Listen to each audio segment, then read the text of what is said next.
Welcome, Lund loyalists, YouTubers, watching on John Lund Unleashed in the Bay Area, Sports Collective, those watching on X and Instagram, and listening on Apple and Spotify. It's John Lund Unleashed and JohnLundUnleashed.com, brought to you by 𝐟𝐨𝐫𝐞 Cosmetic Surgery and Laser Center. Right now, featuring amazing stem cell technology for all your pain and for the guys. Check out the latest in low T and testosterone therapy to make you feel like yourself again. 𝐟𝐨𝐫𝐞 Cosmetic Surgery and Laser Center at 𝐸𝐵𝐿cosmetic.com. Now all juiced up and ready to go. Here's Johnny.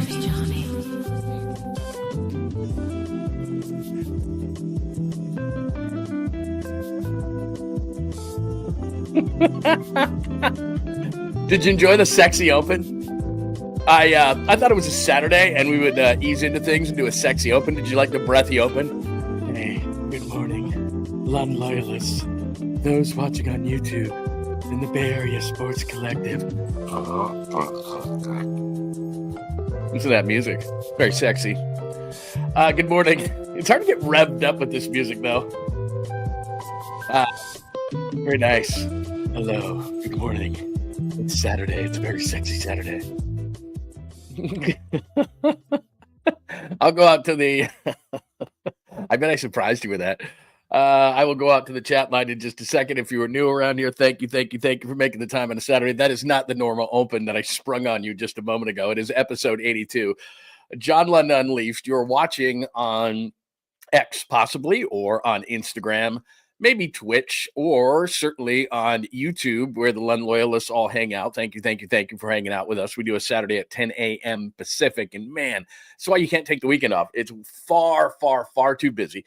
We got the chalkboard on the right side, which we'll get to in just a moment. Thank you. If you're watching on the Bay Area Sports Collective, please make sure you subscribe, not only on John Lund Unleashed, but please also on Bay Area Sports Collective. If you do that, that would be tremendous. Sorry, I just put one of the smartest things I've ever done. I just put drops in my eyes right before the show. There it is. Couldn't find it there for a second. Just put drops in my eyes to start the show, which was just a really brilliant thing to do. But I'll get out to the roll call and the reaction to the open today. We are here Monday through Friday at 8 a.m. We are here Saturdays at 10 a.m. And when necessary, and the way things are breaking in free agency starting in the NFL on Monday, we may just need to do that. Jokic went crazy, all that kind of stuff. But thank you. Please subscribe. John Lund Unleashed, Bay Area Sports Collective. Hang out in the chat room on this Saturday. Tons of things to get to. You don't have to agree with what I say. It's a safe zone for everybody here.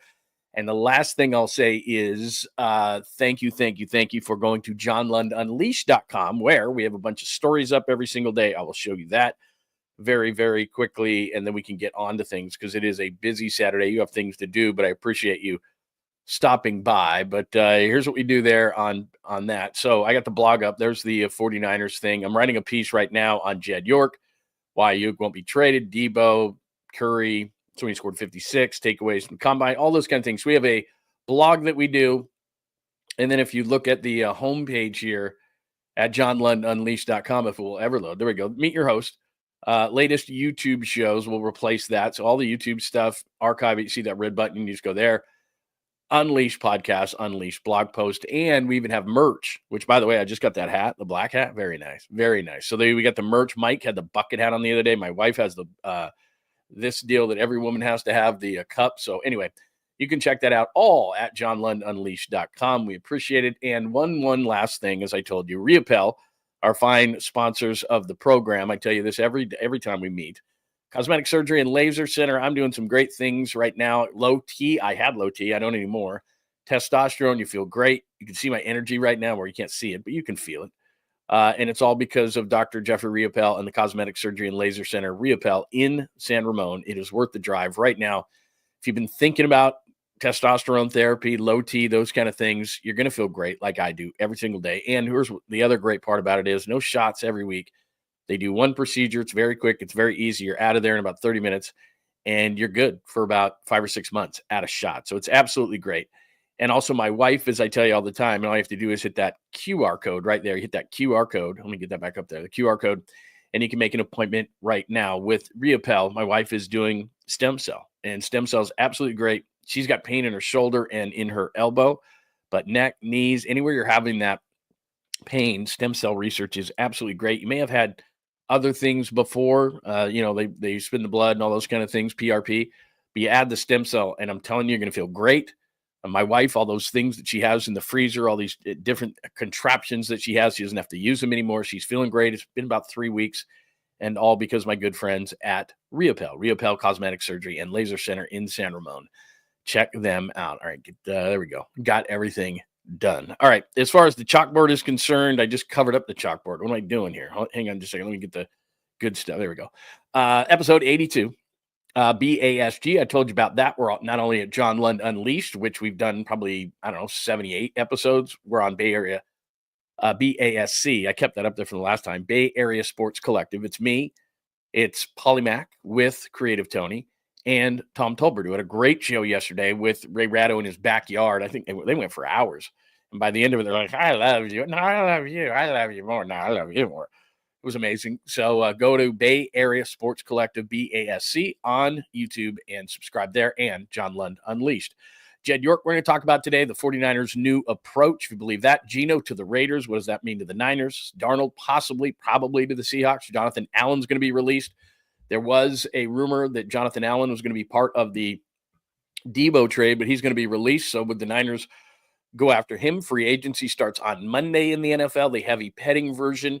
That means Larry Krueger and I tomorrow night, so no days off for me this week. Larry Krueger and I tomorrow night, the Krug Show and John Lund Unleashed will combine to make superpowers. And we'll talk all about free agency on Sunday night and what we think is going to happen. Pistons in town to take on the Warriors. It ain't the same old Pistons. They're pretty good. Jokic last night did something that no one in the history of the game, no one in the history of the game has done a 30-20-20. I'm going to show you some highlights from that, which his skill level is ridiculous. Charles Barkley and Screamin' A, and they're going to be on the same network next year for NBA coverage, are going at it, and it's fun. And then an interesting thought on Jung-Hoo Lee and what a breakout season would mean for the Giants and for him. And then, of course, if you're new to the show, random simply means that can happen during any point during that chalkboard. All I do is get sidetracked, mostly by the chat line, which I love. And then I go off on a tangent because people are talking about something. I get in the middle of the conversation. I have no idea what they're talking about. And then it starts off and starts to go. All right, my eyes are going to do better here in a second. So I'll be able to read what you actually say, but I can see the big stuff in bold. John Holmes is here. Skill report. Yo, what's up, skills report? Clement is here today. JJ Raider, Tacky, good morning, Bay Area. See, there you go. There's my friends at Bay Area Sports Collective. Good Saturday morning. Right now. In fact, you know what I can do? Look at this. This is how fancy I am. Watch this. Talking about, I kind of went crazy with QR codes. Blah! Right there. All you have to do, if you click that with your phone right now, it'll take you right there, and you can subscribe without leaving the show. And there's the fancy logo. So I made a QR code of it right there so that you can subscribe and not leave the show. It's super fancy. Take that down in 3, 2, 1. So you can subscribe there, or you can just go to Bay Area Sports Collective and check things out there. But check them out. Bay Area Sports Collective, me and Tommy and Polymac doing shows all the time. Jesus is here this morning. Hurley Bird, this is great, man, that everybody is coming in on a Saturday. Absolutely love it. JP from the 510 is here. Keeping the Faith is here. That is great. Jared, SF, look at you are up early, my brother. Morning, Lunday. You're in Hawaii, bro. Good morning. I might be seeing you soon, man, depending on what island you're on. Maybe taking the show on the road. William Roberts, I don't know if I've seen William. If you have been here before, and I'm acknowledging just for the first time, I apologize. Bill M., it is great to see you, my friend. He is a Lund loyalist. Thank you, Bill M. Franco, I am all juiced up, but it's legal, low T, not anymore. I want to know about the intro. Very sexy intro, Mr. Lund. Got to grab some paper towels now. I did that as a joke, just so everybody knows. Just, it's a Saturday. Thought I would be chilling into that whole thing. But did you like that music? Did you dig it? Kleenex. I knew it would get a reaction. I'll have to play it again some other time. I'm not going to just play it every time. I'm just going to, I want to just surprise you with it. The very sexy. voiced woman. But anyway, there you go. David, it is tremendous to see you, my friend. Yeah, they were by the end of that show. Did you watch it? Let me just pop this one up. Ratto probably woke up on Tom's couch this morning. If you guys didn't watch Ratto and Tom, go back to Bay Area Sports Collective. And I'm not saying fast forward through the whole thing. Hi, Chris, another Lund loyalist. Thank you. Wow. That is a great first question today. I don't know how often. You tell me. Anyway, yeah, by the end of that whole thing, man, I was like, I love you. I love you. I love you. No, I love you. No, I love you.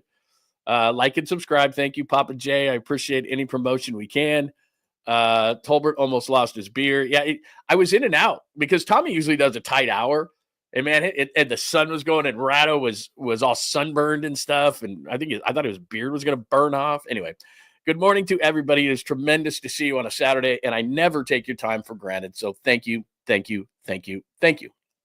right, let's get to this whole thing. Let's finally get to something 11 minutes into the show. But we have a lot to talk about to start everything. But let's get to all this. Man, is there a bunch going on. So as you saw in the on the show cover right there, I call that the show cover, 49ers still desperate to win. You see John, you see Jed, you see Kyle, you see Brandon, you see Brock Purdy there. Now, look, there's a great piece out right now by Mike Silver in The Athletic, and I encourage you to read it. I know it costs a couple of bucks, but it's certainly worth it. The premise of the piece, and Mike has certainly dialed into the 49ers, but I know a little bit about the 49ers myself. And the premise is that the 49ers are changing things a little bit. Now, if you've been watching the show on any kind of regular basis, and a lot of people in the room have been, I've been saying that for weeks. Steve Young told you that on the Rich Eisen show at least a week ago. Mike Silver is great, but this isn't overly new news. That Jed York was not happy with the way that the negotiations for Brandon Ayuk went. The piece for Silver opens up with the whole thing about Kyle running up the stairs, and that is 100% accurate. Kyle's been asked about it. I've been told about it in detail as well, and that did happen.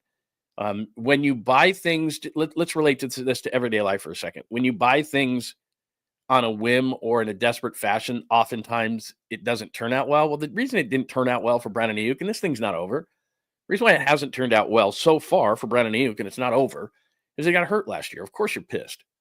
You gave out all that money, and then the guy gets hurt. You have a 6-11 season. And what happens when we all do this? We all say things when we're in a bad mood, when things aren't going right, and if the guys are going to retire. It happens all the time in sports. Jed York's pissed right now. His ROI, return on investment, for his 2024 season, where they spent $334 million, and that says it in the piece, and I told you that was the number last week. Yeah, you're going to be upset. You're pissed that the number for edge rushers with Bosa is over $30 million. You're pissed that Brandon Ayuk, $30 million, which, by the way, it's a 3-76. It's $25 million, but still, that's a big deal. You're pissed that you haven't won the Super Bowl. You're upset about all these kind of things. But the best thing that Jed York did, and this is why I don't completely believe the story, not the reporting, not that it's not accurate, but that Jed York is going to somehow change all of a sudden. A guy who's desperate to win a Super Bowl, and that's the word I use, desperate. I was down there during the regular season and had been doing this for years and years. Since 2016, I've been with KNBR. 2019, I started with Papa, and we went down there on Wednesdays, Thursdays, and then if there was a home game, I went there on the Sunday. I went to training camp. I know a few people down there, and I know what it feels like down there. And it's a desperation that you can feel. That whole thing is not going to change. He's frustrated. Jed York is frustrated. There's no doubt about it. The numbers keep going up. The money keeps going up. It gets to be ridiculous. Geno Smith, which we'll get to in a minute, was traded by the Seahawks. Not so much because the Seahawks don't like Geno Smith. It's just they don't like him at $40 to $45 million, and they're going to do a reset at the position, and I'll get into it in a second. It was a hell of a ballsy move by Seattle. Whether you like them or not, what I constantly tell you about quarterbacks, and this is going to lead to Brock Purdy, so hang on for just one second. What I constantly tell you about quarterbacks is they have a team over a barrel. You're desperate. You have nowhere to go.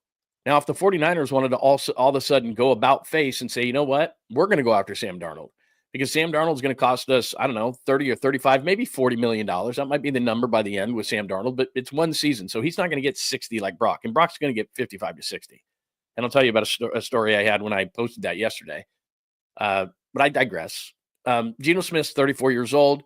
The Raiders picked him up because they're changing culture. They're in a totally different place. They're not trying to win a Super Bowl. They got Pete Carroll. He's a culture changer. They got Geno Smith. He's a decent quarterback, mid-level to lower quarterback in the NFL, but he's going to change things for them. He's a lot better than Gardner Minshew or Aiden O'Connell or anybody else they had. My kid's a Raiders fan, and he was just pissed. Sent me this long email long text that he doesn't email. He's 21. He sent me this long text about how, the Raiders, and I tried to explain to him that, look, they're in a building block process, and they're right here. They don't want to be at the bottom, but they're right here. And you look at their division, and what they're trying to build is culture change. Well, what the 49ers are still trying to do is win a Super Bowl, and they're in a Super Bowl window. They believe it, but Jed York is frustrated. That's what it comes down to. So you're trying to make me believe that Jed York, who I know for a fact, is desperate to win a Super Bowl, the first for the organization since the 1994 season in over 30 years. Steve Young was the quarterback. That's how long it's been. We know that. All of a sudden, he's like, you know what? It's not that important to me anymore. And that's what the article suggests, that it's just not as important to him. And I just don't buy that, because I tell you this all the time. There are certain organizations that win, and winning is everything. The Niners are one of those organizations. The Warriors are one of those organizations under Joe Lacob. The Mavericks were under Mark Cuban. The Yankees always will be. The Dodgers are. Everybody thinks every owner wants to win. They don't. I've told you this time and time and time again, because in almost 30 years of doing this, I've talked to numerous owners, both on and off the air. Some treat it and have told me this on the air, which was like, dude, you probably shouldn't say that on the air. But I've got owners on the air tell me that this is just one of my 50 businesses, and that's how I treat it. And I'm like, wow, okay. You can say that behind closed doors. You probably don't want to say that to your general public. I don't think the Giants want to win at a high level. I think the Giants want to turn turnstiles, make Oracle Park the number one player on their team. That's the most important thing, and garlic fries and all these kind of things. That's what the Giants want. Turn the turnstiles. And there's nothing wrong with that. Fans sit there and they go, how come he doesn't want to win? Because it's a business, and that's how they treat it. And it's businesses for a lot of owners, or sports franchises for a lot of owners. The business is the underlying engine of it, and you have like a Ferrari, and you think that's the main thing. No, it's not. It's about the engine, and the engine is the business. And so a lot of fans don't understand that for a lot of owners, it's just another business, and they want to run it like a business, and they want a profit every single year. That's just how it is. That's the A's operated that way and still do, and I don't care who they're signing on the side. They're just doing that for superficial reasons. They don't want to win. They want to give the perception that they want to win. The Giants want to give the perception that they want to win. They don't want to win. Not at that high level. They're not willing to take the risks. That's what I mean. The Giants won't take the risks. A lot of teams won't take the risk. Whoa. What if we go in the dumps and then people won't come out and the business is screwed? That's kind of the thought behind it. So certain organizations want to win at all costs. And certain organizations are just, Jed York wants to win. I know that for a fact. So whether they're changing things a little bit philosophically of the way they want to do business, okay. Does the buck stop at Brock Purdy? It does not. Brock Purdy will be signed. And if he wasn't going to be re-signed, then you should have gone after a Sam Darnold, who I think is going to end up in Seattle.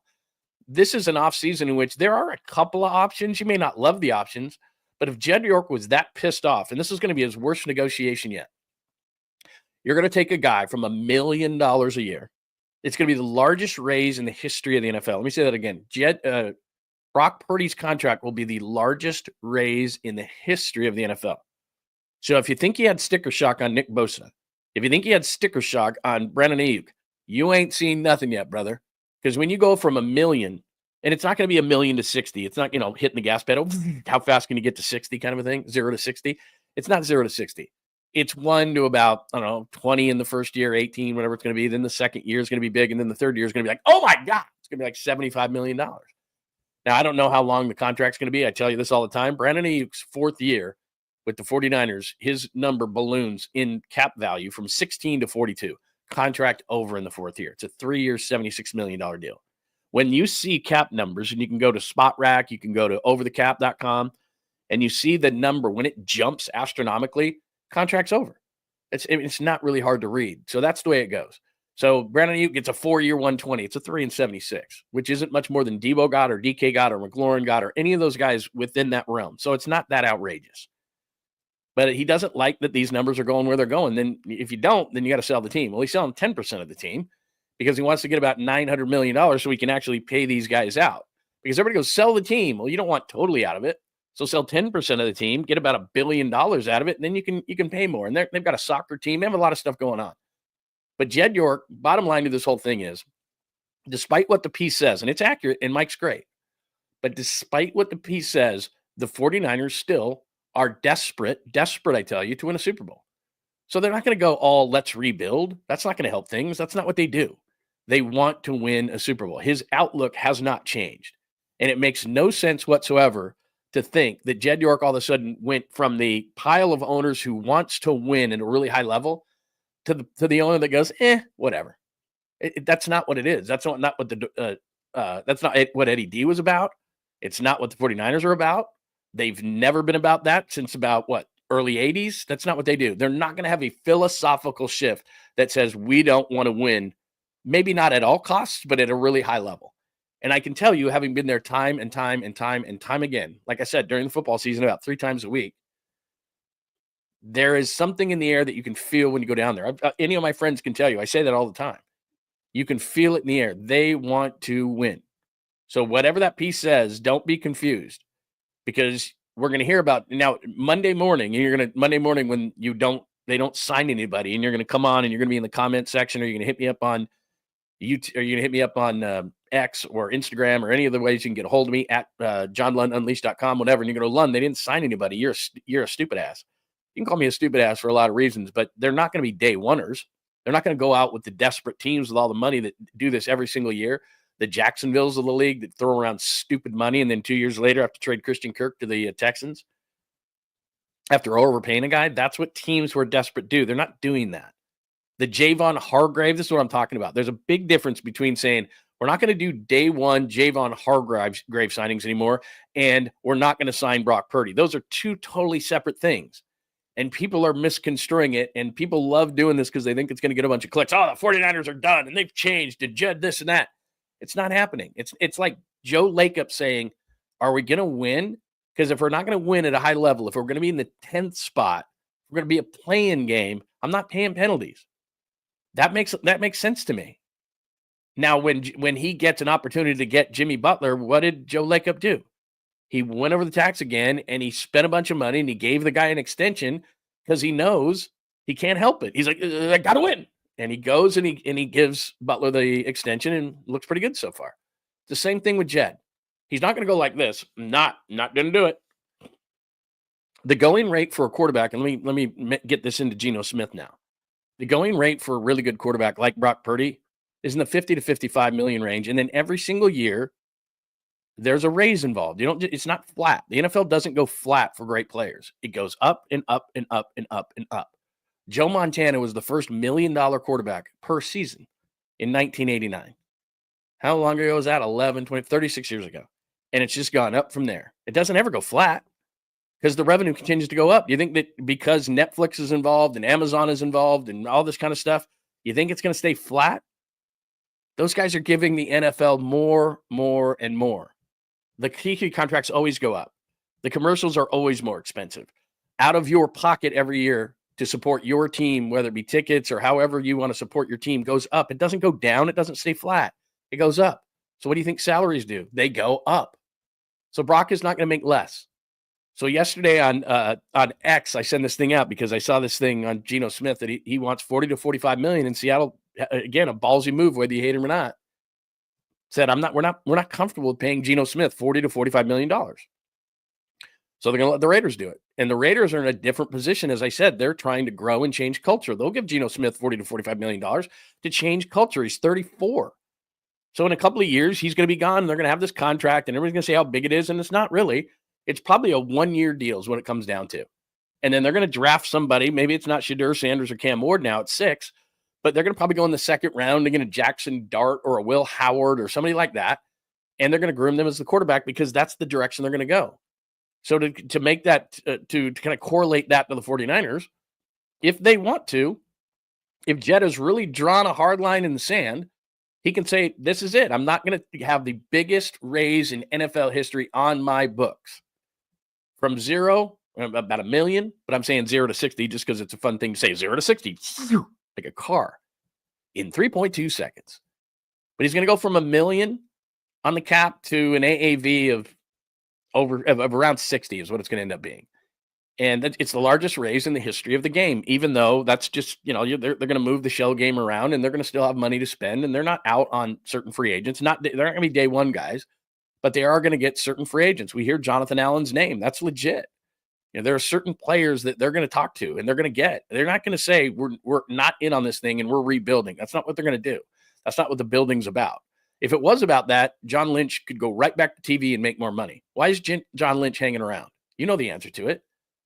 To win a Super Bowl. It's the only reason he's here. He's a goals-driven guy, and he wants to win a Super Bowl. And then the next day, he's probably going to Fox or whoever who's going to pay him a lot more money for a lot less effort. John Lynch is working his ass off right now, getting ready for free agency in the draft. Why would he do that? He doesn't get to hang around his family, none of those kind of things. Why do you think he's doing it? So that they can go, 10-7 and go to the playoffs? Do you think Kyle Shanahan's hanging around for 10-7 and barely getting to the playoffs? He's not. And neither is Jed York. So all this stuff about they want to win less or they don't have that drive or they don't, Super Bowl's not as important. We're talking about the 49ers. Just use a little bit of logic here. It's been that way since the early 80s and it's not changing. Will things change a little bit? Yeah. But if they were going to change, they wouldn't sign Brock Purdy. They'd do what Seattle did with Geno Smith. We're not comfortable with that number. We're going to get Daniel Jones. We're not comfortable with that number. We're going to try to get Sam Darnold. Whatever. We're not comfortable with that number. We're going to get Aaron Rodgers. And I told you about Aaron Rodgers. The ego of he and Kyle Shanahan couldn't fit in the entire Bay Area, let alone a building. So Aaron Rodgers is not coming here. That's not happening. They didn't draft him in 2005. It doesn't matter. That's not coming around. The circle doesn't come around that way. It's not going to. Because if they weren't comfortable with Brock Purdy, they could sign Aaron Rodgers tomorrow, and it wouldn't cost them $60 million. And I don't know what Aaron Rodgers would agree to, but he's clearly not the player he was. I mean, he might be at 40. And you could do it on a short-term deal. So, save a few bucks there if Jed wanted to do it. He's not going to do that. He's going to author the biggest contract increase in the history of the league. And he's not happy about Brandon Ayuk, and he's not happy about Nick, and he's not happy about 6 and 11. He's pissed off and he's venting about it. But that doesn't mean he doesn't want to win with a burning passion. Like I said, I know it. I've been down there. I can feel it. So there's that. Now let me just go from that to the Geno situation and how it affects Brock Purdy's contract. So yesterday I saw something by, I think it was Diana Rossini, who works with Mike Silver and knows a lot. So I know all this kind of contributed together, this piece that he wrote. And I saw that where the Raiders are going to be comfortable with 40 to 45 million. As I told you, they're in a different place, and I understand why they're going to do that. Seattle says, we're not comfortable with that. You never see this because, like I say, you don't have to be the latest. You have to be the latest, not the greatest. And normally teams just go, yes, I got to pay this guy because there's no other option.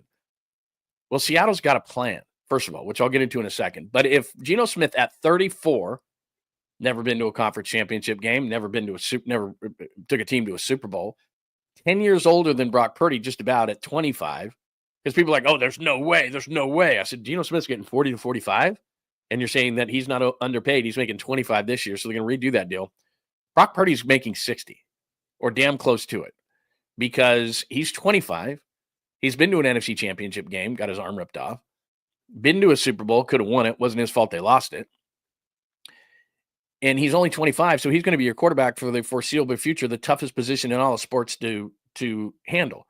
Last year, I'm not going to say it can be explained away because it can't, but it would be nice if he had some weapons and an offensive line that could protect him to a certain amount, and his center wasn't always on the ground.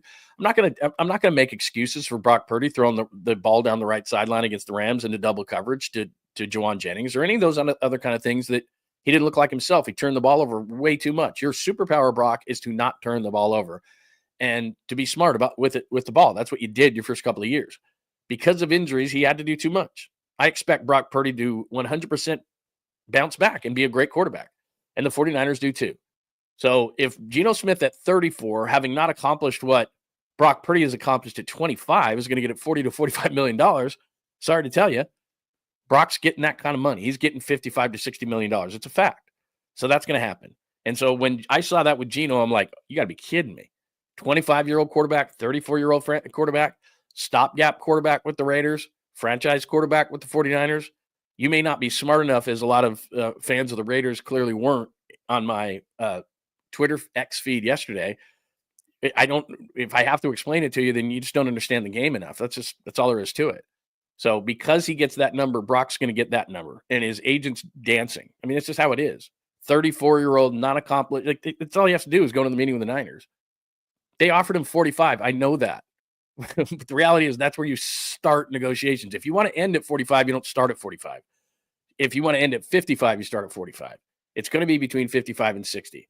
It's just a fact. I don't know how the money's going to be distributed. That's the main part. Because, like I said, the Brandon Ayuk deal is 4 and 120. It's actually 3 and 76. So we'll see ultimately what Brock gets versus what's reported. There's a massive difference in that way.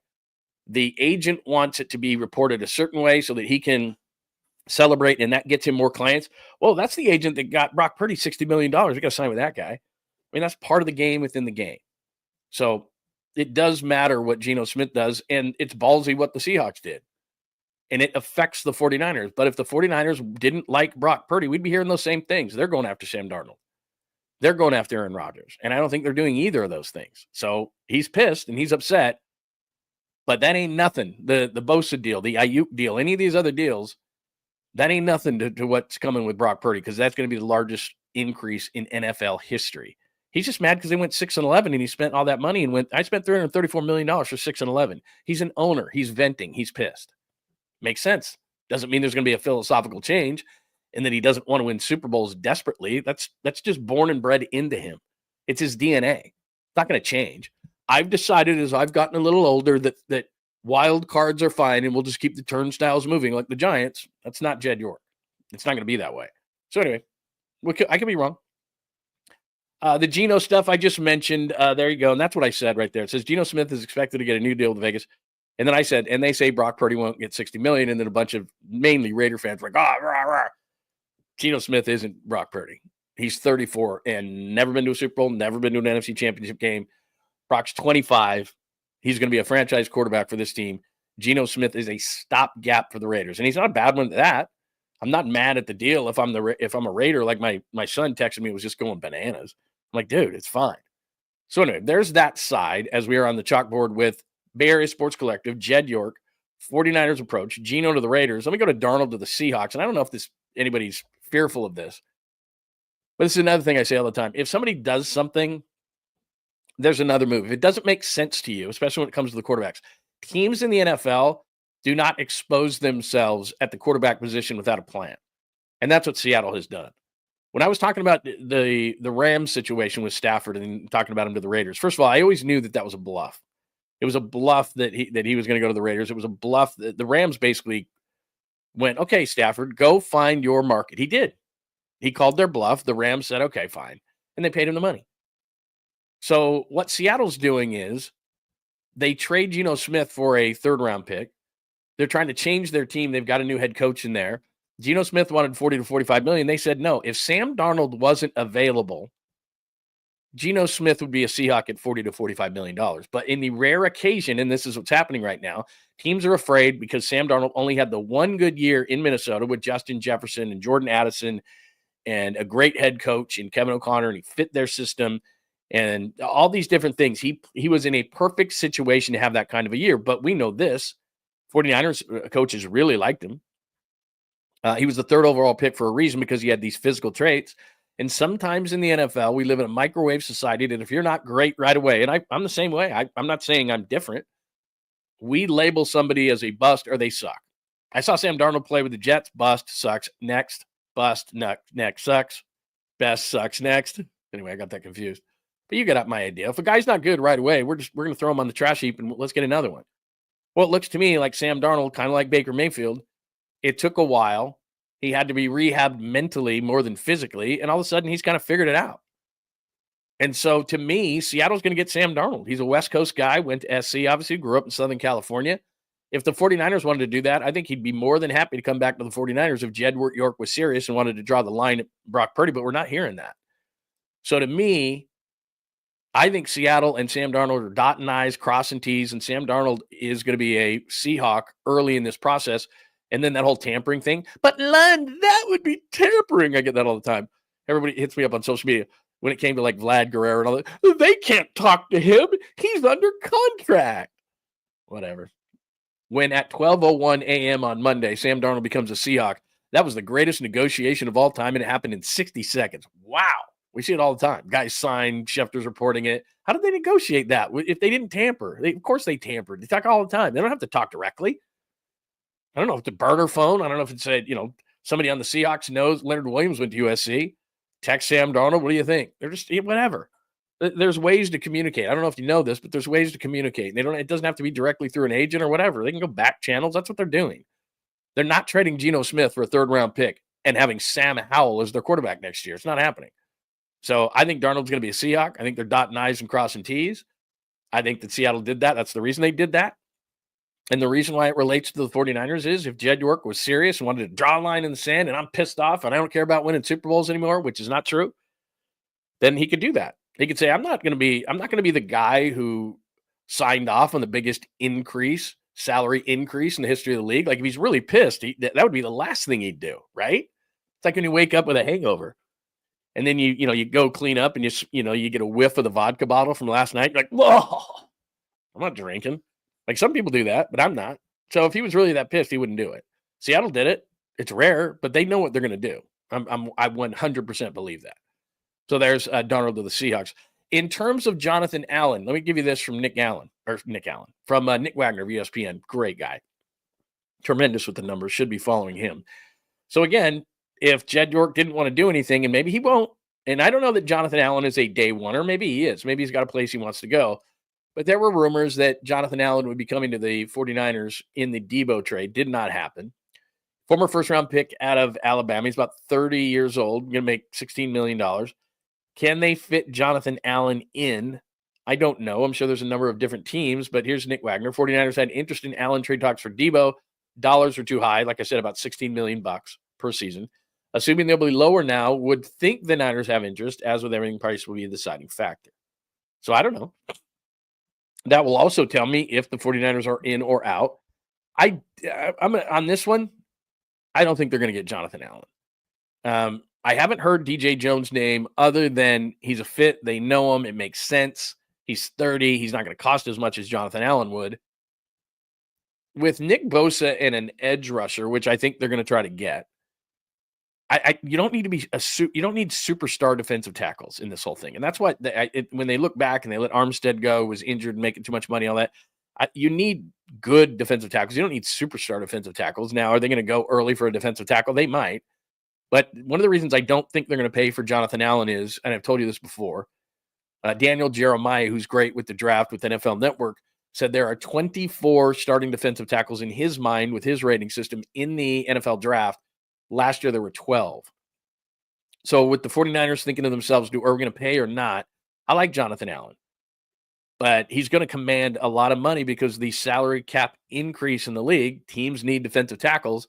I don't see the 49ers doing another Javon Hargrave kind of a situation and going after Jonathan Allen. I just don't. Now, it could happen. I'm just saying with the draft loaded with defensive tackles, and they don't have to take one at 11, even though there's a lot of nice ones, I just don't think the 49ers are going to do that given what the draft is and given the fact that DJ Jones has a connection here. And I always look at connections. Who did the guy play for? Who did the guy play with? They had an interest in Jonathan Allen because they were trading with Washington. Now, Adam Peters, there's a connection there, but once Jonathan Allen is released by the Commanders, there's not an Adam Peters connection anymore. That's why there was rumors, because Jonathan Allen, Adam Peters worked for the Niners, Deebo's going to Washington, but they said that they didn't want to pay that kind of money. So can you get a long-term contract with Jonathan Allen where the number's low early and there's all this funny money at the end of it? You could do that. That's probably what he's going to end up signing. I think it's far more likely they sign DJ Jones and then look to the draft. And if there are guys there in the first, Mason Graham drops from Michigan, or I love the Grant kid who's incredibly big, or Walter Nolan's really quick, but I don't even think they should go at that point. If there's 24 starting defensive tackles in Daniel Jeremiah's mind, then I'm waiting to the second or the third round for that. Draft is about who you get, no doubt, but draft is about value. And the 49ers need an edge, which they go quickly because it's a premium position. So, edge, defensive tackle. If you're going defensive tackle at number 11, he better be really special. Mason Graham, if he drops, Jalen Carter went at 10. Defensive tackles will go early, and there's no doubt. But it's not a premium position. And if you're taking a defensive tackle at 11, he better be a badass. Warren Sapp went in that range. You see defensive tackles will go in that range if he's a complete superstar. Quinnen Williams went third after Bosa. So you'll see it, but not as much. Edge is premium. Corner is premium. Obviously, quarterback is premium. We're finding out receivers were premium for like 2 seconds and they're not anymore. It's like, what were we thinking last year? Were we drunk in 2024? We signed all those guys. A lot of teams are trying to undo that. So there are premium positions in the league. Defensive tackle is not considered a premium position unless it's just a total game wrecker, which Quinnen Williams is. But it's rare that you see that. So look, Mason Graham could drop to 11 and all of a sudden the Niners going, this guy's pretty good. So I could see that. But if it's Walter Nolan or any guys like that who I really like, I think they can get that same kind of player in the second or the third round. And so I don't think they're going to do that. Now, Jonathan Allen's nice, but you don't have to have a super defensive tackle. By the way, in that, I meant to mention this. Seattle asked for Max Crosby. Did you see this? When trade talks started between the Seahawks and the Raiders, Seattle offered Geno Smith and DK Metcalf for Max Crosby. The Raiders were like, get out of here. You got to ask, though. I got no issue with the Seahawks asking. But they're like, how about no? How about no? All right, let me give some thoughts because there's my stuff on the NFL today as we took about 40 minutes to hit on that. But I do want to get some of your thoughts on what I just said there, and then we'll move on to Jokic and all these other things. Do I have anything football-wise to show you other than that? Yeah, okay, I don't. Oh, there is one thing that you're going to laugh at. And I do have one thing NFL-related and Geno Smith-related, but it relates to the 49ers and something I tell you all the time. So let me just hit up some of the chats on this Saturday, and we'll laugh about that. By the way, John Lund Unleashed, thank you so much for joining us on YouTube. John Lund Unleashed, you can subscribe. Go to johnlundunleashed.com. I got a new piece coming out on Jed York later this afternoon. So just wanted to let you know about that. Also, if you haven't heard, there's a piece in the Chronicle you should check out before I get out to the lines real quick. Where is that thing? It's got Tommy's picture, not mine on it, but it should. There you go. Bay Area Sports Collective. 3 well-known Bay Area sports broadcasters have come together to launch the Bay Area Sports Collective, an all-digital podcast network focused on delivering fresh sports commentary like this. And then in tiny, tiny, tiny letters, it says, I can barely read it, Tom Tolbert, Paul McCaffrey, John Lund, blah, blah, blah. So you can check that out. But Bay Area Sports Collective, so we're on Bay Area Sports Collective on YouTube, and please make sure you are following on that. All right, let me show you this. This is great. So I tell you things on the show all the time and at our personal philosophies, or just to kind of remind you of things that you probably already know. But especially with free agency coming up on Monday, the draft's not too far off on that. But in sports, and this is why I'm trying to teach something, which is you can't always believe what especially executives and head coaches are saying. They just the people that have a microphone in front of them in sports. Because they just can't tell you the truth. They can't tell you what's going on. John Schneider of the Seahawks can't tell you that they're in talks to trade Geno Smith, that they don't like the number that's being thrown around. So this is 10 days ago at the Combine. And yesterday, Geno Smith gets traded by the Seahawks. And this is just a cautionary tale because all the time, people are constantly on social media. So-and-so said this, so-and-so said this, so-and-so, like it's the gospel. And it's just not that way. And I'm not calling these guys liars. John Lynch is not a liar. John Schneider is not a liar. It's just the way the game has to be played. You have to, I don't know, what's the word? You have to be selectively truthful in professional sports. You have to be selectively truthful because you can't tell people what you're going to do because stuff's coming out anyway, an agent and things like this. Is why it's amazing this state's so quiet because usually it's an agent bitching and moaning and all these kind of things. But they were 10 days ago, I guarantee they were talking to the Raiders and saying to themselves, hey, this number that Geno Smith is throwing around, we don't like. And teams were digging. This didn't just happen yesterday. So here's John Schneider about 10 days ago on with Pro Football Talk, Mike Florio and Chris Sims. Smith has been your starting quarterback ever since Russell Wilson was traded to the Broncos, entering the last year of his contract. Mike McDonald's made it clear that's his guy. Yep. I mean, is there any doubt that Geno Smith is the guy for 2025? No, I mean, Geno, we'll be meeting with his guys down here hopefully the next day or two. I'm not sure when we have that scheduled, but he finished the season strong. He got banged up there towards the end. Really sucked it up, but like all of us, right? Like you have some of those decisions you want to have back, but in totality, he had a really nice season, and I don't foresee him not being with us.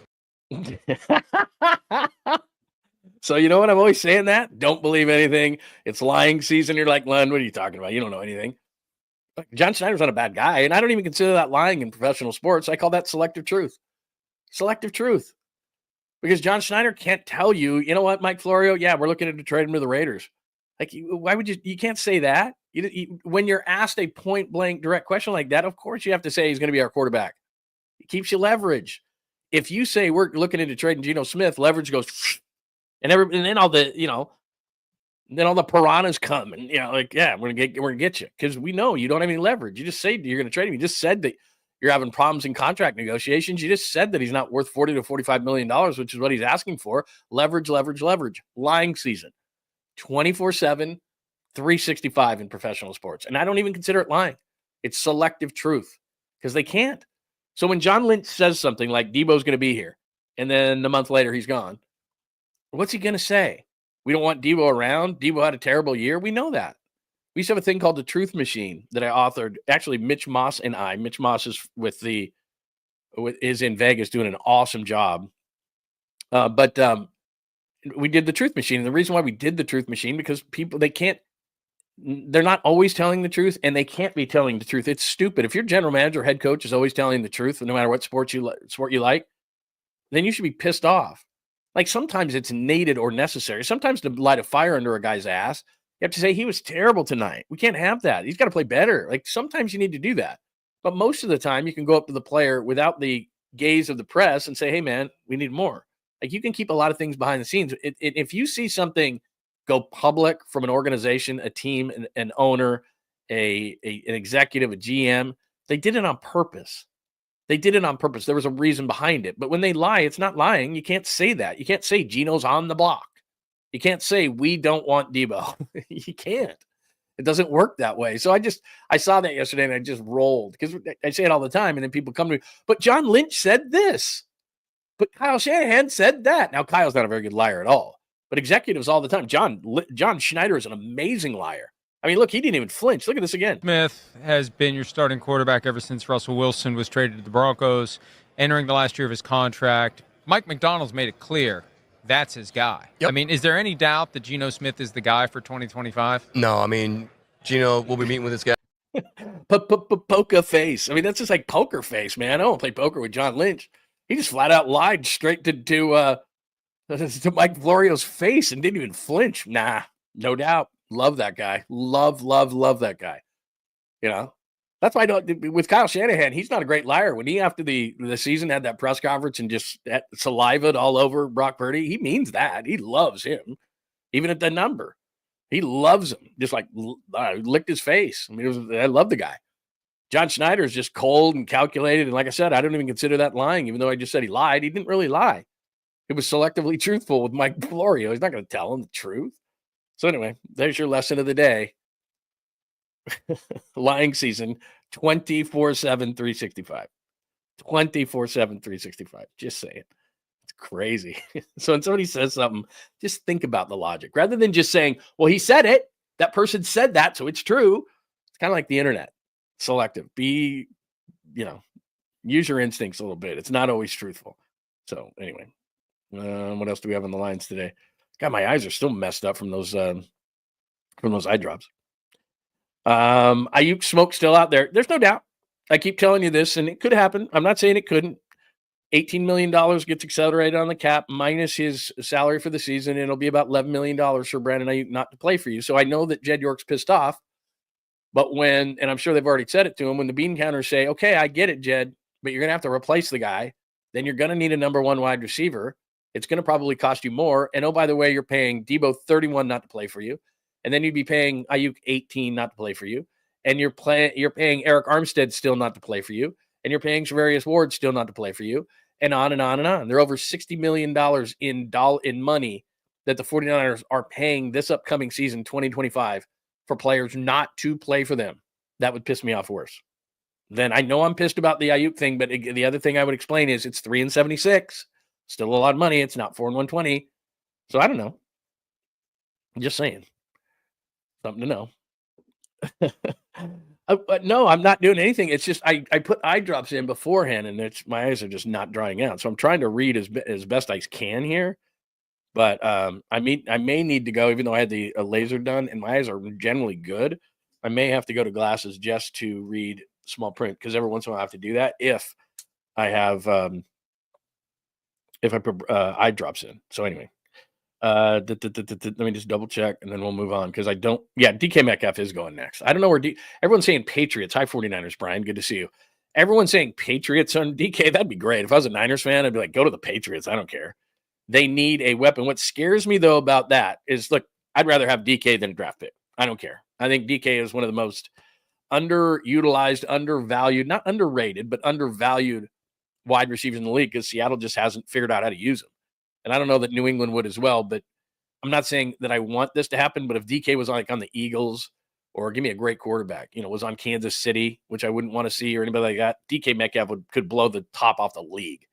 And not that necessarily Hurts is that great, but I'm just saying if he was in Cincinnati with Burrow or something like that, a lot of times things are about your situation. And DK played with Russell Wilson at the end, and Pete Carroll wants to run the football. And then last year he had a college offensive coordinator with Geno Smith throwing on the ball. He hasn't been in a situation where it's like an upper level team that can throw the football and have somebody, the 49ers. He's not coming to the 49ers. I'm just saying, like DK Metcalf for the 49ers, I'd take him over Brandon Ayuk. I mean, the guy is just physically a stud, and he's gotten better. And yeah, he's a pain in the ass, and he can run hot and all those kind of things. I get it. But physically, he is so friggin' talented. And maybe I'm Al Davis here, but he's so talented, fast, strong, big that if he had a team that had a great passing offense, he'd be ridiculous.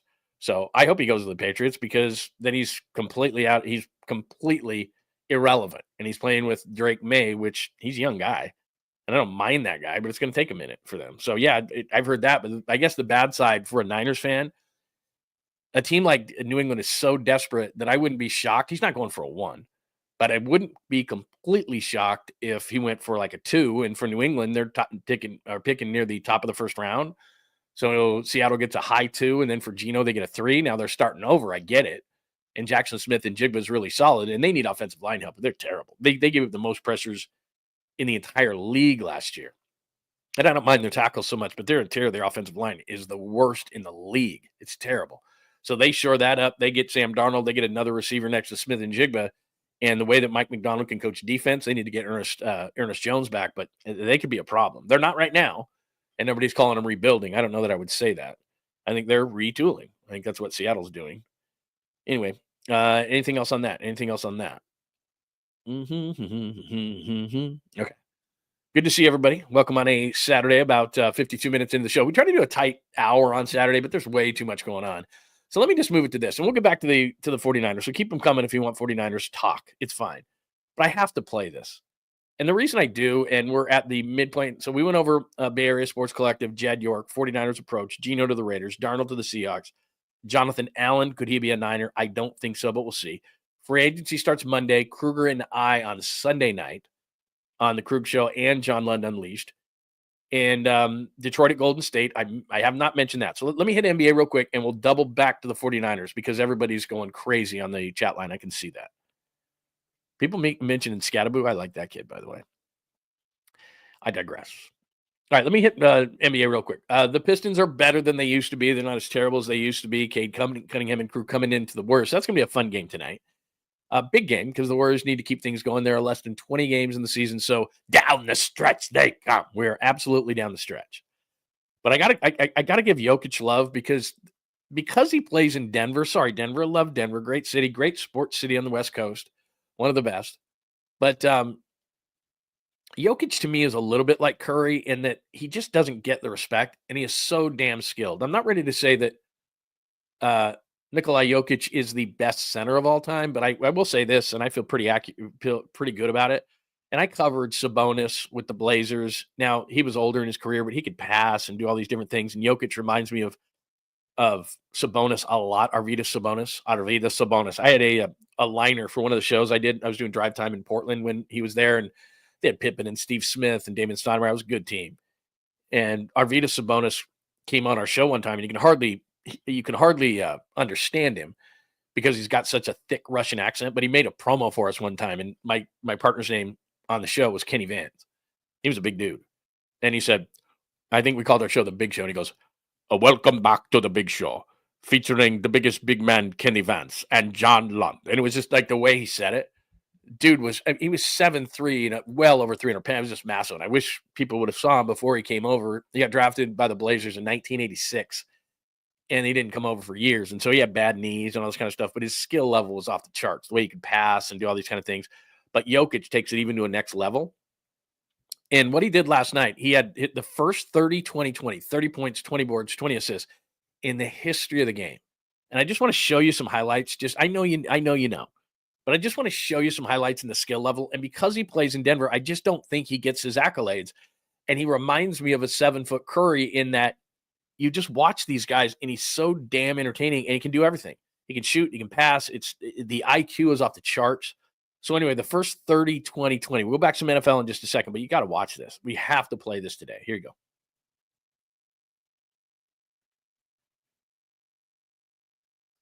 Now, I cut out the sound, of course, but I'll commentate. I mean, look at that backdoor kind of a pass. The guy's just like, he knows where everybody is at all times. Okay, here you go. He's going to kick it left here. Pass it to Jokic already, man. Should have added the despair. I mean, look at that. I mean, that's like the dude's 7 foot. And everyone's, oh, he's not athletic. Okay, whatever. Watch this. I mean, just like that's like Harlem Globetrotter. So he didn't even look. Just like, he gets it. Boom, boom. I mean, it's Larry Birdish to a certain extent. There's no doubt. Again, I'm not ready to say he's the greatest. Look, you're going to look at that. I mean, he could have shot that. He could have shot that for a 3. A lot of guys would have. I'm going to get it for a better shot. He's just old school. Sabonis did a lot of the stuff. Pick and roll. Well, let me just throw this in there. It's like, how many different ways can he beat you? These passes are unbelievable. You can't leave him open. He's going to shoot a 3. Sees the guy in the corner off a triple team. He's like, you can't triple team him. He's going to find a guy wide open. It's unbelievable. Gets a rebound here. Back. Yep. Think, we got to get to him. Let's flip it to this guy. Look at him just kind of jogging, whatever. I think he hits a 3 at some point here. Look at that one-hander. Perfect on the point pass. I mean, it's just ridiculous. I'm talking from a skill level. That's where I'm talking about the Curry comparisons and just going to a game and just going, you're going to leave me open? Okay. I mean, totally unorthodox, but just rips a 3. No big deal.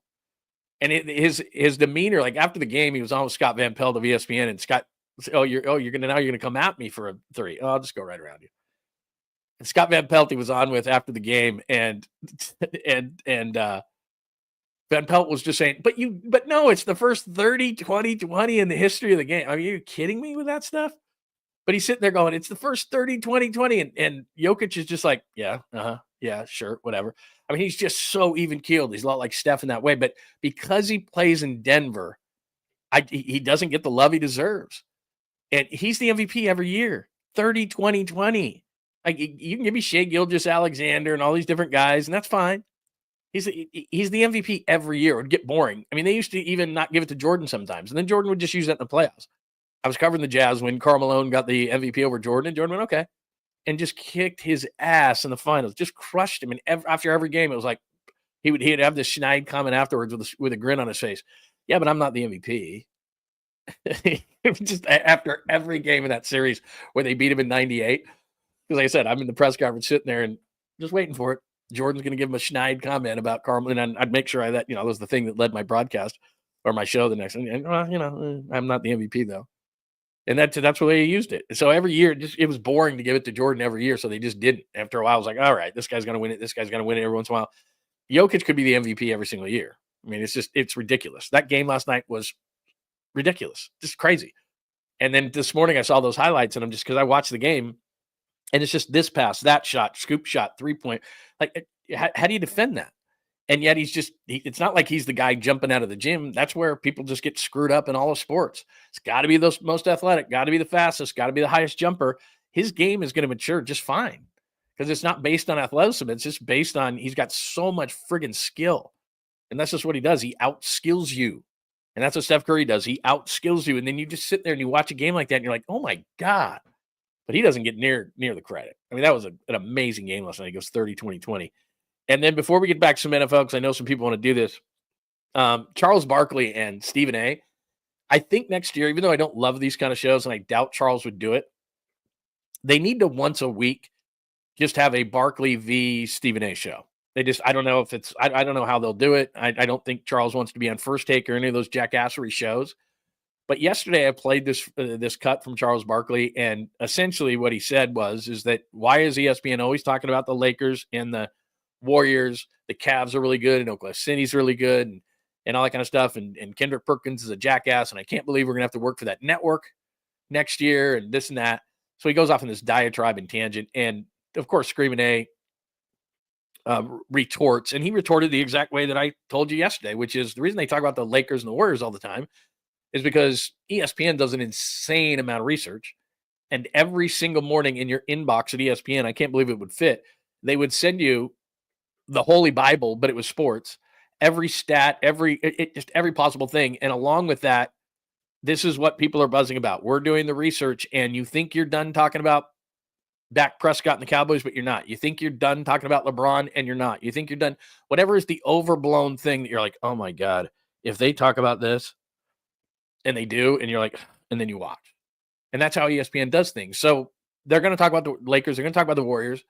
If the Warriors and the Lakers were on versus Oklahoma City and Cleveland, the Warriors-Lakers game would get 10 times the audience. This is how it is. And that's what 𝐼𝐸 said. And that's what I told you yesterday on the show. And I get it from Charles' perspective, but that's not really the reason why I would grab my popcorn, is that next year, Inside the NBA is going to be on ESPN, and they're just pissed. And you think that Pat McAfee's causing a stir at ESPN, you watch what Charles does. It's going to be unbelievable. But I don't know how much they're paying him. It's probably a boatload for him to go over there because I'm sure he doesn't want to. He and 𝐼𝐸 have to do a show once a week. I don't watch any of their shows over there. And I'm not a 𝐼𝐸 fan. I give him respect for, doing what he's done. And he's making $20 million a year and all those kind of things. I'm not a fan. I don't watch any of those shows. Kendrick Perkins makes my ears bleed. But if Charles and 𝐼𝐸 did a show, I'm tuning in. Like, that would probably be the only show that I would tune in. So that's what I think. Let's see. Barkley, Stephen A. We're down to Jung-Hoo Lee, but let me just do one thing really quickly. Let me just jump out because I know a lot of people are wanting to still talk about the 49ers, and that's totally fine. Yeah, Steve, watching that game last night, I'm just like, you're glued. It's how other teams feel about Steph, because I'm not a Nuggets fan. I'm not an anti-Nuggets fan. They're kind of one of those teams you're neutral on, even though they won the championship. Like, I'm whatever. And it's a Friday night. My wife doesn't want to watch this stuff. She wants to watch, Severance. She wants to watch anything but that. We're watching the what's her name? Kate Hudson. Kate Hudson's got a thing out. She's running a fictitious basketball team called the LA Waves, which is kind of the Genie bus story is what I'm taking it as. So we'll watch this stuff. But I'm like, whoa, we got to watch this. She's like, when can we stop watching? I'm like, never, ever, ever, ever. This is the big curry. We have to watch Jokic. Sorry. That was just amazing. I mean, even if the mark of a great player really is, and if they should go to the Hall of Fame, should be, would you watch this game even though you have zero interest, no betting interest, no fantasy interest, no anything? You don't care about Denver versus Phoenix, whatever. And there's Jokic, and you're like, I'm watching it. I didn't bet on that game last night. All right. What else do I got? Anything else? Let's see. I want to make sure that we bring up people who I've never seen before in the chat line, because I always like to acknowledge people, and it's great. Oh, we've seen each other. That is a great avatar. Great avatar right there. Amazing, I would even call it. Let's see, what else do we have on going? All right. People are going on some tangents. I like it.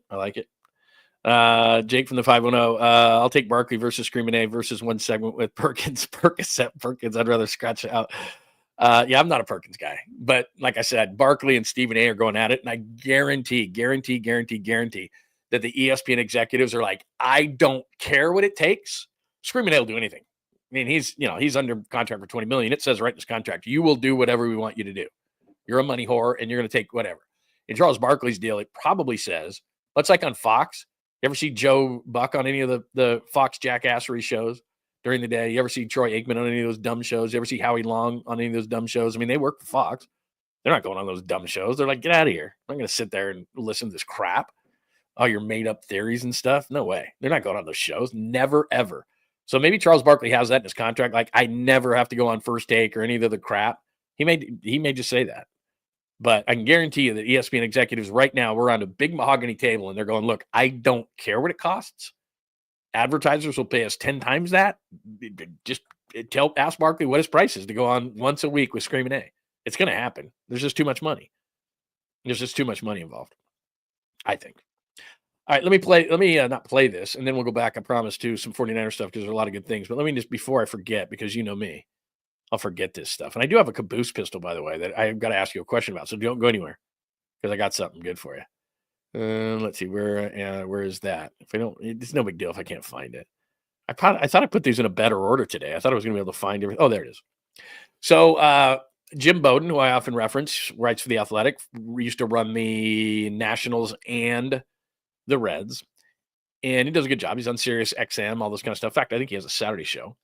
And he wrote a piece in The Athletic about one breakout candidate for each team. Now, before I show you who the breakout candidate is, I already put it on the chalkboard, Jung-Hoo Lee, so that wasn't very good on my part. But in fact, let me just pop it up. God, you're a jackass, Lund. You don't know. It's right on the chalkboard, dude. So it says left shoulder injury, no, blah, blah, blah, 113 million, you know. I think people forget this because I'm like, Jung-Hoo Lee's not like, you don't put Jung-Hoo Lee in the bank. I told you about being in the bank yesterday. Like guys I can rely on 100%. And everyone's acting like he can be.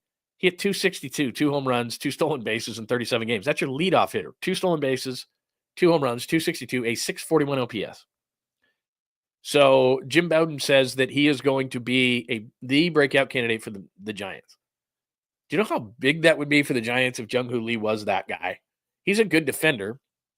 Looks like he's going to be the 3-hole hitter. Now, the 2-hole hitter now in baseball is the best hitter, so that's going to be Willie Adames. But they're going to lead off with the on-base machine that is Lamont Wade Jr., at least until he gets hurt. But he's going to lead off, and then Willie Adames, and then Jung-Hoo Lee. And Chapman's been red hot in spring training, and as I always tell you, I don't know what that means. It probably means nothing. Probably means he's going to leave all his hits in Arizona, but the reality is he's been hitting well. But if Jung-Hoo Lee can be something as the 3-hitter for the Giants, I'm not going to say it changes their projection for me out of 4th place because it doesn't. But that would be massive. And I tell you about the if factor all the time. If. And I don't like ifs on a team, but after Logan Webb, there's ifs in the pitching staff. Chapman and Adames at third base and short. The rest of the infield, to me, second base if, first base if Patrick Bailey can hit versus just be a defensive guy. If Ramos is first half Ramos, not second half Ramos, Yaz, all those kind of things. If Matos maybe at some point. So there's a lot of ifs within this team.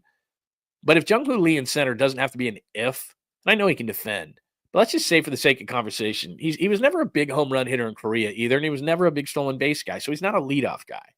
So if he hits third, and let's say that he can hit 15 bombs, which still isn't a ton, but okay, at least it's decent. He's a left-handed hitter, doesn't have a ton of power, and you're going at triples alley. So that's a lot. He'd have to do majority of them on the road. So let's just say he can get 15 homers, I don't know, knocking 75, 80 runs from the 3-hole. Probably should be higher than that. But I'm just, come on. And then, he's, 280 hitter. Like, I can live with that. And he's got to have an OPS in the high 700s at least, maybe even 800 I'd really like. But, okay, baby steps. But if he can be that breakout candidate, which I think 15 home runs, let's say 85 RBIs because he's hitting third. Let's go 15 home runs, 85 RBIs. Guy hits like 280, has an OPS near 800. That's a lot to ask. And steals. And he's not a stolen base guy. 2 in 37 games. What does that project out to? Like 5? I mean, it's just not good. So, let's say he can steal 15. All right. Now, and he plays really good defense. That, to me, is a breakout thing. And that's the guy that they're paying for. And that's what he needs to do. So there's a lot of ifs within the Giants. If I said who's the biggest if that I'd want to come through, it might be this guy. Just because they're going to put him in the 3-hole. He's going to be the 3-hole hitter for the Giants. And they need him to be big. There you go. I had to get that up there. But it's got to be big. So there's the other thing. Jung-Hoo Lee at the bottom there. I think it's massive if Jung-Hoo Lee can be the breakout candidate that Jim Bowden is saying that he could be. So what do you think of that? Give me your thoughts. All right, up to the chat line. Like I said, we usually do about a tight hour on Saturday, just to get you caught up on things. And as we say with episode 82, with the Jed York stuff coming out with the Mike Silver piece, 49ers approach, Geno to the Raiders, Darnold Lake's going to the Seahawks, Jonathan Allen's on the block from Washington. Not on the block, he's going to get released. Free agency is Monday. That's the heavy petting period. Pen to paper later in the week, but Adam Schefter will have everything broken by noon. Free agency on Monday. Larry Krug and I, so if you don't know, Krug Show, Krug's doing an awesome job and has been doing that for a long time. So Krug and I get together often weekly. And so Sunday night, tomorrow night, today's Saturday, tomorrow night, Krug and I are going to do a dual show in which we do a breakdown of free agency, NFL free agency and day number 1 and what's going on. So tomorrow night, I'll let you know at time, so have your alerts on. Please make sure you're subscribing, John Lund Unleashed and Bay Area Sports Collective, and I will send that out. You have your alerts on both those channels, John Lund Unleashed and Bay Area Sports Collective, and you'll get an alert on Sunday or maybe later today because when I'll talk to Krug today, and you'll know when we do that show. So we'll do a whole deal just on free agency, but I'm sure we'll talk Darnold. I'm sure we'll talk what's going on with the Seahawks. I'm sure we'll talk about all those different things that are going on, we'll talk about in relation to the 49ers. Plus, I'm sure he wants to hit on the Mike Silver piece. I already told you, you don't go from a burning desire. A desperation is the word that I often use when it comes to the 49ers. A desperation, but a burning desire to win a Super Bowl, and then all of a sudden turn around and go, you know what? Those 2 contract negotiations sucked. I'm done. No, I don't want to win anymore. That's not how it works. You can't just turn it off. I'm going to turn that switch off. I'm going to turn that water off. It doesn't work like that. And I've been down there plenty enough to know. Just so you know. John and Krug having a duel. It's not a duel. We just hang out. We just talk about things. We'll disagree on certain things. I don't think there's any doubt. Let's see. Let me see what else I got here. Anybody else? Forever speak now, forever hold your peace on a Saturday. It's a beautiful day. Not that I don't love hanging out with you, but it is a beautiful day. And my wife poked her head in here early and said, yeah, there you go. I'll give him a free plug. Hi, 49er Brian. My wife poked her head in here and was just like, how long are you doing the show? I'm like, as long as it takes. And she's like, well, it's a nice day today because I spend like 20 hours a day in this stinking studio, which I love. Yeah, exactly right. The Korean League is nowhere close to the Japanese League. It's like a AA. Yeah, no doubt. We found that out during the pandemic. When we were on KMBR, we were so bored that we would bet on Korean League games. And we actually had a fantasy Korean League with all the guys, with Tommy and Larry and just everybody. We all did. And Rod, we had a Korean league, and everybody was assigned to teams. We didn't know anything. I think I had the Heroes or the Twins. I can't even remember what. My team was terrible. Terrible. Thank you, 49er Brian. I appreciate it. I like that, by the way. Unleashed, hit the like, players. I like it. You can say it a lot better than I can. Let's see. I know. People talk about Stephen A. for president, and everybody laughs, and then you go, oh, yeah, Trump's president. I'm not making fun of him. I'm not making a political statement. All I'm saying is a guy who hosted a show, and then you're looking at Screaming A, and you know what? To be honest, I don't know if you've watched any of it because I'm not a big news watcher, but I just see the clips of it. He's actually more competent talking politics than he is sports. That scares me, but he is. And the way that he does things, it just blows. I said this yesterday. It just blows their mind. He talks so fast and so loud that nobody else can get in a word edgewise. And these people in the political channels, they're just not used to it. Like they're used to yelling and screaming, but they allow people to talk. You're 3 words in and Screaming A will just cut you off. And then you never get the mic back. And we've got to go to commercial. He's just, that is atrocious. And it's just, he's going crazy. He doesn't let up, pedal to the metal, speaking as loud as he possibly can. And then, there's a producer in here, got to break. They're going, I want to respond. Can't. Screaming A just took all the air out of the segment. You can't respond. There's no time left. I know that feeling. Let's just go to break. So anyway, what else do we have today? Oh man, I'm glad I've seen a lot of new faces in here too, and I love it on a Saturday. Thank you. Yeah, Geno. But that's bad news if you're a 49er fan also. Geno Smith is like, as long as Geno Smith is the quarterback of the Seahawks, you know what level the Seahawks are playing at. He's not worth 40 or 45. He's a solid player, but he's living off his first year. His first year in Seattle, the guy was absolutely great. It was an awesome story. Remember when it was Denver. Remember they beat Denver. Russell Wilson left. They beat Denver and Geno Smith's first start. And he said something to the effect of like, what was it? I don't return the phone calls or I don't remember what he said. But it was a great line. And they beat Denver. And that first year, Geno Smith was legit. Then the next 2 years after that, it's like, ugh.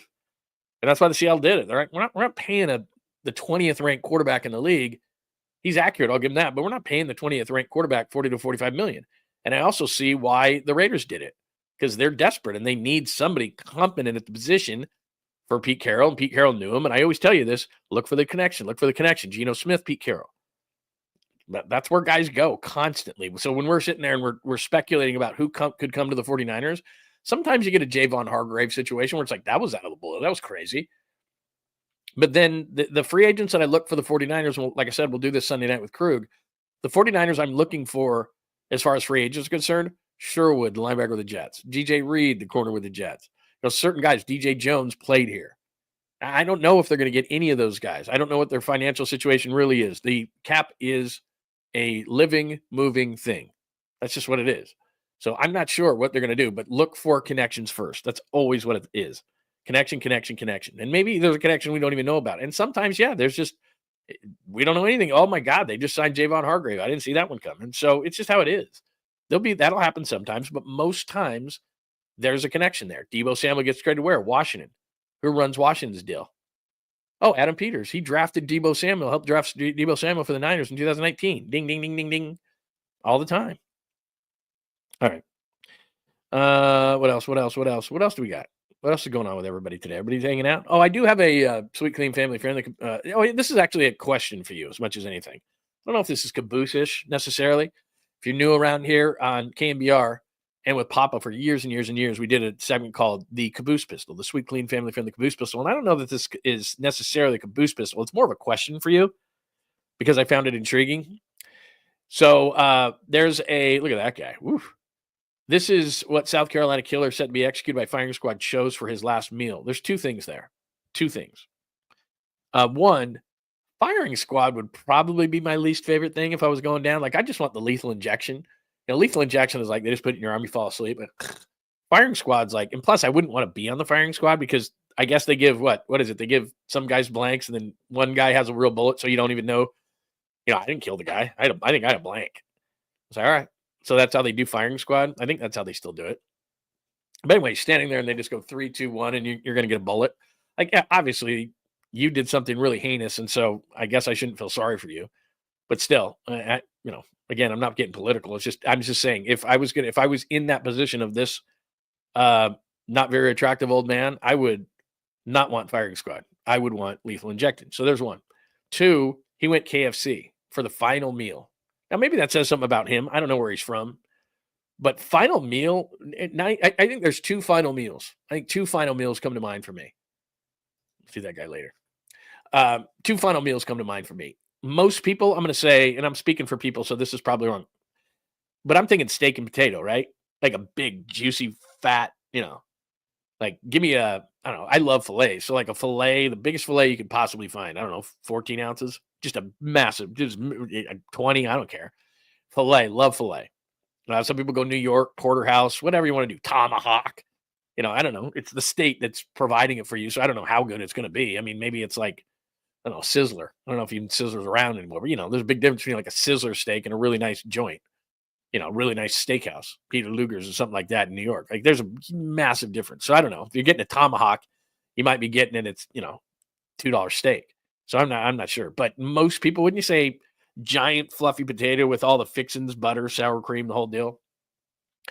And then I don't know. I don't think they'll give you a cocktail to end things, but it'd be nice. Get an old fashioned or something like that. Probably wouldn't get that. Probably the best you could do is like a, sugary Coke or something like that. But anyway, 9 times out of 10, when you say people would say a steak, big steak with all the fixings and a bunch of stuff and a big old dessert, I don't know, cheesecake, whatever you like to do afterwards, big chocolate cake, probably something like that. Pizza, maybe some people would say. Yeah, but to me, it's like, again, the state, what are they going to do? Give me the cardboard pizza that you got out of the food court or whatever there? Nah, I wouldn't go. Like, you want to get me like a pizza, I need to get an Italian style thick. I mean, people hate thick crust, but if I'm doing it for the last time, I'll eat that thick crust Chicago style or something like that. So pizza would be up there. Steak would be up there. Some people might go Italian, like a big Italian dinner. That would suck too. You're like, oh man, I'm getting close to the last bite. This is gonna be it. I'm done. Anyway, he went KFC. I didn't, no offense to KFC. Their stuff's good. I haven't been to a KFC in probably 5 years. And there's even one close to me. No, I'm not going KFC. So I'm just wondering, as we finish the show today. Oh, that's Jung-Hoo Lee. Different. Yeah. What are you doing? Lethal injection probably is what I want, and a big steak. Maybe pizza and steak. Would they give me both? Can I get a couple of pieces of deep dish and a big steak and a big potato and some cheesecake? Maybe a strawberries over the top. If it's not too much, can I get a cocktail and a beer? Both? Maybe a Jaeger? That's morbid, especially on a Saturday. Sorry, I should have probably done that. Let's see, KFC. Yeah, it's Ruth. Oh, that's a good call right there. Ruth Chris, solid. They put it in that broiler, and it's like 1,000,000 degrees, and they lay the table, and they put this is one thing at a restaurant too. We're at the random part of the show. This is one thing they do at a restaurant. I don't know. Somebody tells you something, and you do the opposite. So when you're at Ruth Chris, you ever done this? And they put the plate, which is flaming hot, really hot, because it was in the broiler, and they tell you, hey, don't touch the plate because it's really, really hot. And the steak is still sizzling on the plate. And what's your first thing? You reach for it. Oh, my hand's too low. Oh, you reach for it. And they're like, can't touch the plate.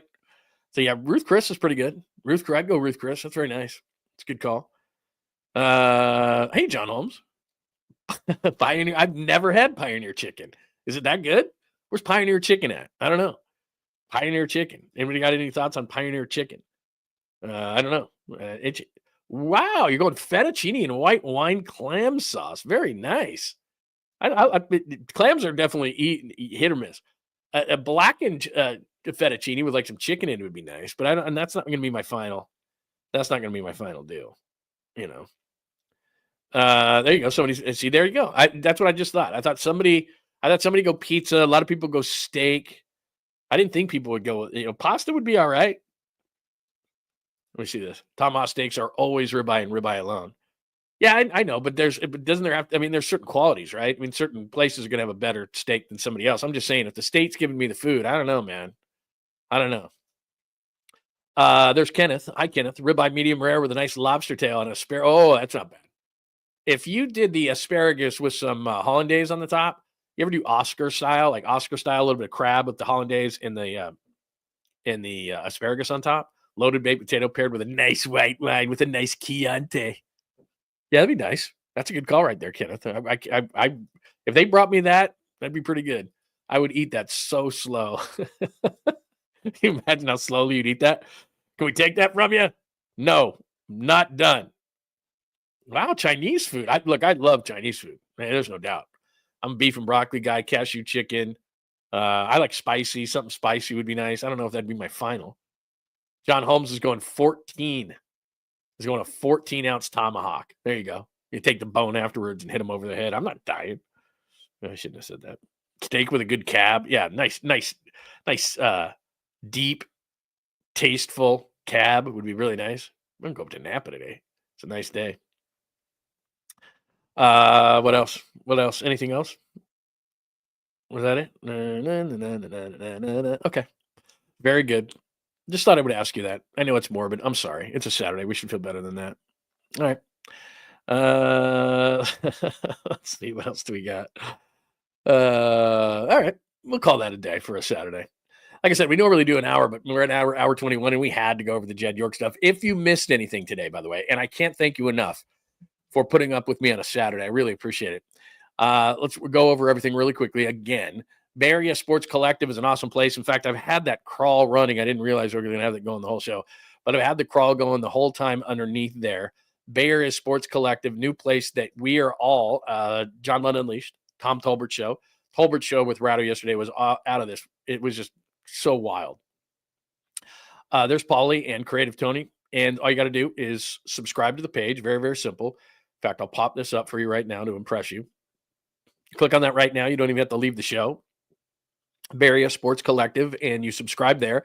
And that's where all the shows are. We're constantly giving you new content. There's more and more going to be added all the time, but we're starting with these 3 shows, great shows, and you're going to get your great Bay Area sports. By the way, we've already scared one radio station into saying that we got a memo that says that they can't have any of the insiders from this certain station on. And we've only been around like a few days, so they're already freaking out. And thanks to my good friends at 𝐬𝐻𝐫𝐿 Cosmetic Surgery and Laser Center, Dr. Jeffrey 𝐬𝐻𝐫𝐿 and the whole crew there are awesome. I have to tell you, you need to make an appointment today or go to the website and check all these things out. I'm telling you about what I'm doing, the testosterone treatment. No, it's not Barry Bonds. No, it's not 𝐬𝐻𝐫𝐿. They take your blood test. Then they say, okay, this is exactly what you need. They give you the right dosage. You feel amazing. And the best part is, if you've heard about low T and testosterone replacement therapy, a lot of times you have to go in every single week, massive pain in the butt. It's not like that. Little procedure. It's going to take you about 30 minutes, real easy. And then you're going to be set for about 4, 5, 6 months, depending on, you. And they'll check it again. And so this is monitored, but you're going to feel amazing like I do. If you're feeling a little bit tired, you're feeling sluggish, you're feeling cranky, all those different things, that's low T as you get older. So make sure that you hit up Dr. 𝐬𝐻𝐫𝐿 right there on your screen. It's a QR code. Hit that up with your phone. Check it out. I'm telling you, you're going to feel so much better. And it is worth it. So they're in San Ramon, and you say to yourself, well, I can't get there. I'm telling you, 𝐬𝐻𝐫𝐿 Cosmetic Surgery and Laser Center, if you just check it out, it is going to be worth the drive. And then the thing that my wife is doing right now is the stem cell therapy. So you've heard about, I've done PRP and things like that, and it's hit and miss, that stuff. PRP, it's not bad. It's just, if you add stem cell to it, it is amazing. She's got a bad shoulder, bad knee. I tell you this all the time. She's got all these contraptions in the freezer to make her feel better, to put on her shoulder and her neck and all this. If you've got pain, and it doesn't just have to be your shoulder, your elbow, when we're talking about knees or your neck or all these different ways that it can be treated by stem cell, Dr. 𝐟𝐸𝐵𝐿 is awesome. He treats it. My wife is feeling amazing. It's only been about 3 weeks, and she's like, I don't need all these contraptions. I don't need to ice myself constantly. So make an appointment right now. The stem cell treatment, I'm telling you, is absolutely amazing. A lot of people swear by it, and Dr. 𝐟𝐸𝐵𝐿 does it better than anybody. So it's 𝐟𝐸𝐵𝐿 Cosmetic Surgery and Laser Center. Make an appointment today. All right, one last look at what people are talking about, and we will be done on a Saturday. Don't forget, subscribe. John Lund Unleashed. Subscribe there. You'll get your alerts. Click those alerts on. Hit the thumbs up. Also, please, on Bay Area Sports Collective, do it there too. And you can get hits not only from me, but when Tommy's on, when Polly Mack is on with Creative Tony, anything that we're putting up there. And I've got some things that I've got to post up there today as well as John Lund Unleashed. So make sure you hit me. And then I'm working on a piece at johnlundunleashed.com. I talked a lot about Jed York today. So if you missed it, just go back. You can go back right now if you want, or wait till I post the chapters. We'll do that today. And so then you can click on whatever you want to talk about, because we talked a ton about the Niners today and Jed York and the approach. Believe me, they still want to win at a really high level. They have not changed their approach in terms of being desperate to win a Super Bowl. I'll just tell you that. So go back and watch that part of it. And then I'll have a piece out at johnlundunleashed.com, and I'll write all about it, and I'll put a video with that. I do that all the time for Story of the Day. So there's a lot of content still coming out, both with John Lund Unleashed and Bay Area Sports Collective. So make sure you check that out. And then Krug and I tomorrow night with a pre-free agency special Sunday night. And I'll let you know when we have that. If you have your alerts on, then you will know. So the Krug Show and I on Sunday night for the Monday for free agency. And then Monday morning at 8 a.m. I'll be back. That's a lot of stuff to digest. And I'm sorry I threw you all that junk at one time. Did somebody just say cheers? I love that, man. What are y'all doing tonight?